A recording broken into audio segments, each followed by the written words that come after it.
Hello everyone. Welcome to Drishti Judiciary's initiative, the Law MCQs program. Practice questions covering legal current affairs, general knowledge, and previous year questions. Let's begin today's session.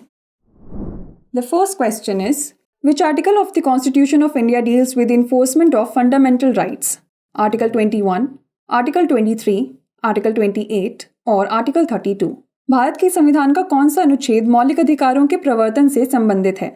अनुच्छेद 21, अनुच्छेद 23, अनुच्छेद 28 या अनुच्छेद 32? The correct answer is option D, article 32. इसका सही उत्तर है option D, अनुच्छेद 32.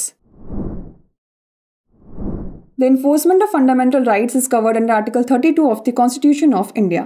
This article provides the right to move to the Supreme Court for the enforcement of fundamental rights. मौलिक अधिकारों का प्रवर्तन भारत के संविधान के अनुच्छेद 32 के अंतर्गत आता है. यह अनुच्छेद मौलिक अधिकारों के प्रवर्तन के लिए सर्वोच्च न्यायालय में जाने का अधिकार प्रदान करता है. Next, which type of relief is associated with Section 38 of the Specific Relief Act 1963? Perpetual injunction, interim injunction, writ petition और परमानेंट रिलीफ. विशिष्ट राहत अधिनियम 1963 की धारा 38 किस प्रकार की राहत से संबंधित है? स्थायी निषेधाज्ञा, अंतरिम निषेधाज्ञा, रिट याचिका या स्थायी राहत? The correct answer is option A, perpetual injunction. इसका सही उत्तर है ऑप्शन ए, स्थायी निषेधाज्ञा. Section 38 of the Specific Relief Act specifically deals with perpetual injunctions. This section deals with when perpetual injunctions can be granted in favor of the plaintiff.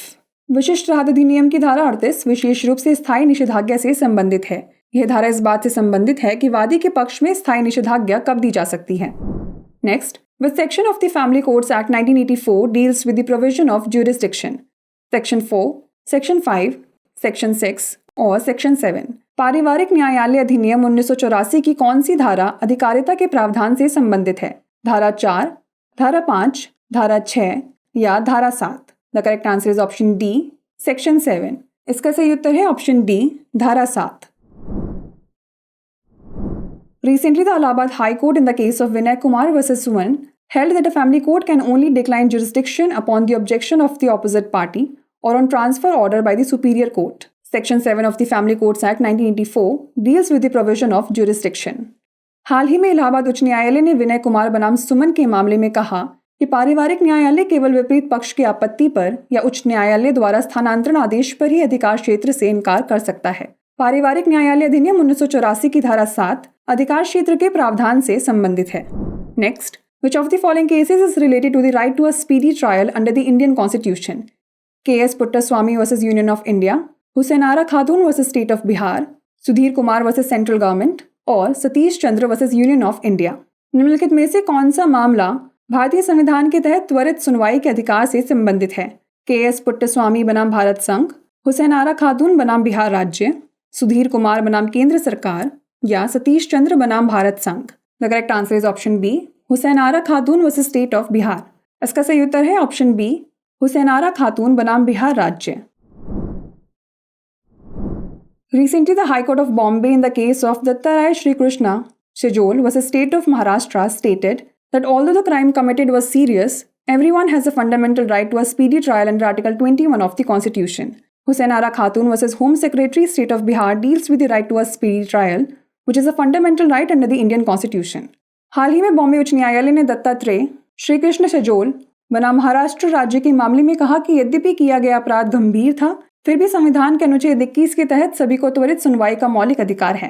Hussain Ara खातून बनाम गृह सचिव बिहार राज्य त्वरित सुनवाई के अधिकार से संबंधित है, जो भारतीय संविधान के तहत एक मौलिक अधिकार है. The last question is, an agreement in restraint of trade is dash valid, void, void to the extent of such restraint और voidable.